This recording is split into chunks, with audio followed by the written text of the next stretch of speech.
Imagine you are a head of state. Your borders are being breached. Your domestic allies are whispering in dark corners, and you are sitting in a literal wilderness trying to figure out if your administration will survive the week. What do you do? Do you call a press conference? Or do you write a strategic manifesto? If you are King David, you do both, but you wrap it in poetry. We are looking at a cluster of texts, Psalms 60 through 64, not just as ancient liturgical songs, but as a highly sophisticated independence report. It is a masterclass in crisis management, and if we apply modern analytical tools like SWOT, MOST, PESTLE, and even game theory, we see a leader making calculated, rational decisions under extreme pressure. It sounds wild to apply corporate and military frameworks to ancient Hebrew poetry, but it actually fits perfectly. Let's start with the crisis in Psalm 60. The nation is shaken. The ground is literally cleft open, and the military is reeling from a setback. If we run a SWOT analysis on this situation, where does the leader even begin? The strengths are purely internal and ideological.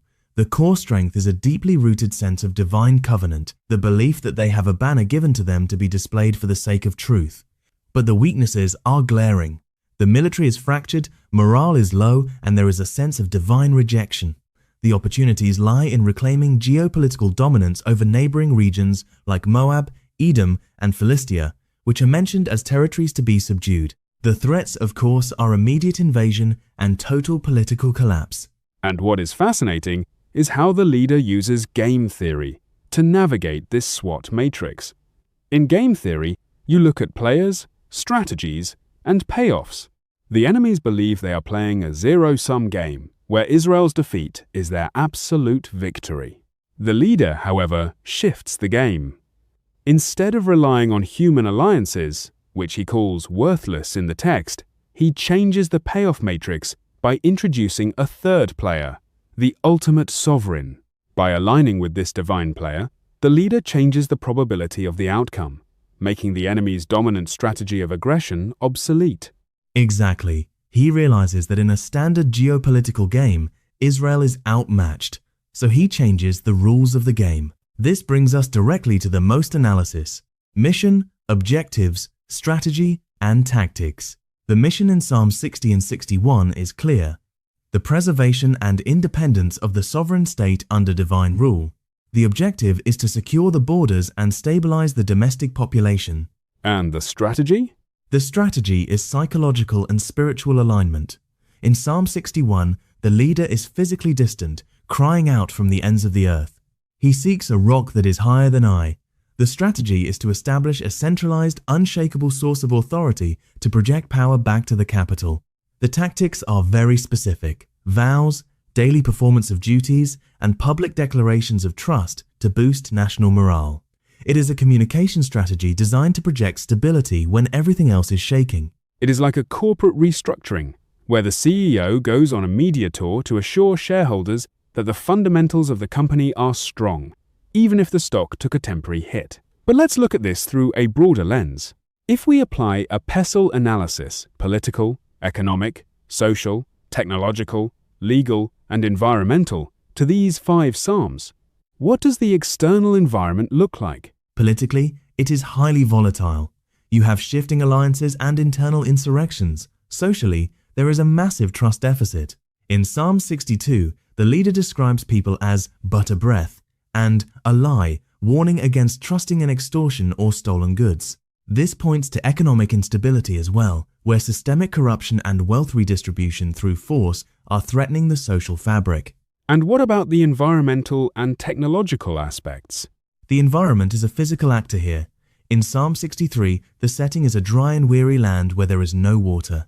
The wilderness is not just a metaphor. It is a harsh physical reality that limits resources and movement. Technologically, we see mentions of weapons, arrows, swords, and secret plots. The technology of warfare here is asymmetric. The enemies are using covert communication and sudden ambush tactics, which we see detailed in Psalm 64. That asymmetric warfare brings us to the spear analysis.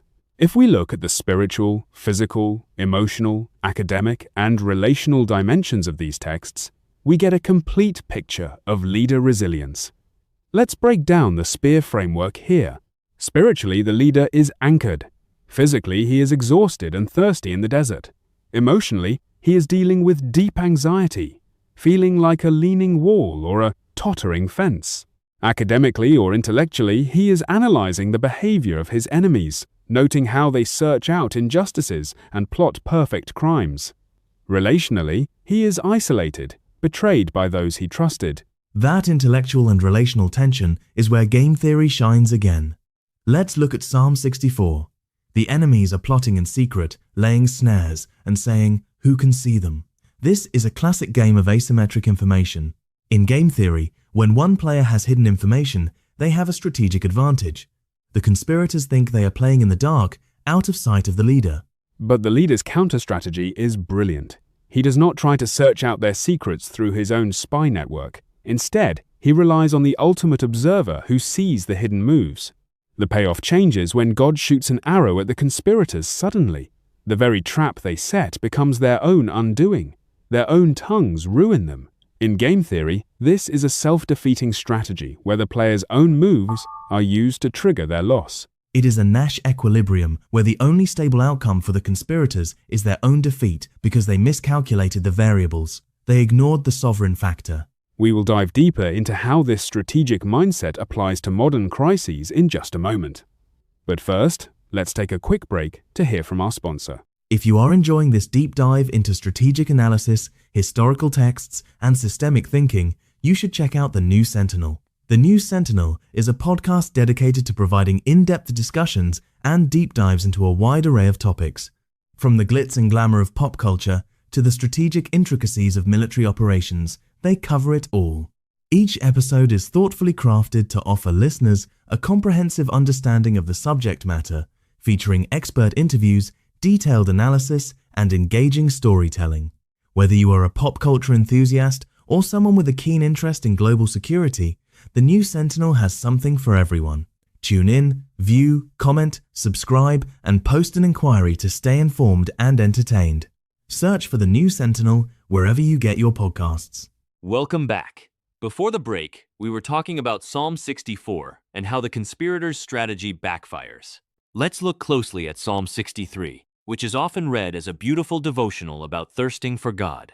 But if we read it as an independence report, the tone shifts. The leader is in the wilderness of Judah. He is cut off from the sanctuary, yet he is speaking about his soul clinging to power and his enemies going down into the depths of the earth. Yes, Psalm 63 is actually a masterclass in maintaining psychological sovereignty when you have lost physical control. The leader is saying, "My body thirsts for you in a dry land, but my soul is satisfied as with rich food." From a spear perspective, this is emotional and spiritual fortification. If an enemy can starve you out physically and emotionally, they win. But if you can find satisfaction and strength internally, you deny the enemy their leverage. It is a refusal to yield the psychological advantage. In game theory, we call this a commitment device. By committing to a state of internal satisfaction regardless of external circumstances, the leader signals to his enemies that starvation and isolation will not force a surrender. The threat of the wilderness is neutralized because the leader's utility function is not tied to physical comfort.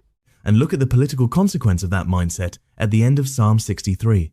The leader declares, "But the king shall rejoice in God. All who swear by him shall exult, for the mouths of liars will be stopped."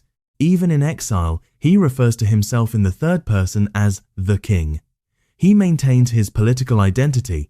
He does not cede his title or his authority. That is a powerful political statement of independence. It really is. It is the ultimate refusal to acknowledge the enemy's attempt at regime change. Now, if we synthesize all of this, the SWOT, the MOST, the PESTLE, the SPEAR, and the game theory, what is the ultimate takeaway of this 5-part independence report? The takeaway is that true sovereignty is not just about military might or economic stability, though those are important. True sovereignty is an alignment of internal resilience and external strategy. When you look at the progression from Psalm 60 to 64, you see a movement from national crisis and military defeat in Psalm 60 to personal isolation in Psalm 61, to quiet trust amid betrayal in Psalm 62, to spiritual defiance in the wilderness in Psalm 63, and finally to the exposure and defeat of covert conspiracies in Psalm 64. It is a complete cycle of crisis recovery. The leader starts on his knees, assessing the damage, and ends with the enemies falling into their own traps while the righteous rejoice. It shows that strategic patience and alignment with a higher sovereign authority can outlast any immediate tactical threat. It forces us to ask a deeper question about our own modern crises. When we face systemic instability, do we scramble for temporary human alliances, or do we build our strategies on foundations that cannot be shaken? The decisions made in these texts suggest that the most rational, game-theoretic choice is to play the long game, anchored in absolute sovereignty. That is a profound place to wrap things up. The next time you read these ancient songs, remember they are not just poetry, they are blueprints for survival. Thank you for listening to this episode, and we will see you next time.